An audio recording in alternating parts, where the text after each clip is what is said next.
আসসালামু আলাইকুম প্রিয় দর্শক, আমি কৃষি প্রবাসী চ্যানেল থেকে মোহাম্মদ মফিজ বলতেছি। এটা হচ্ছে আমার শশা ক্ষেত, বুঝেন? এটা হচ্ছে আমার শশা ক্ষেত। আমার শালা দিলে শশা ক্ষেত অনেক সুন্দর হয়েছে এবং পাতাগুলো দেখেন অনেক সুন্দরভাবে করছে। কিন্তু মাছাটা এইভাবে দেওয়াতে একটু রিস্ক আছে। এইভাবে দেওয়াতে একটু রিস্ক, যেমন একটু পরিশ্রম বেশি। কি আমি কিছু বাঁচানোর জন্য মনে করেন এইভাবে করছিলাম, কিন্তু এটা একটু পরিশ্রম বেশি হয়েছে। কিন্তু গাছ অনেক সুন্দর। মাছও অন্যরকমভাবে দেওয়া যায় এইভাবে। মাছারা যদি এইভাবে দেওয়া যেত খুবই সুন্দর হইতো, পরিশ্রমটা কম হইতো। কি আর গাছটা অটোমেটিক নিচ থেকে পাইতো।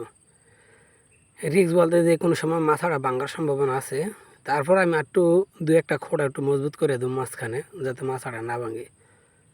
এর পরবর্তীতে শশা আসলে এবং কী পরিমাণ প্রথম ফাড়ি ক্ষেত্র থেকে ওইটার ভিডিও আপডেট দেবনি।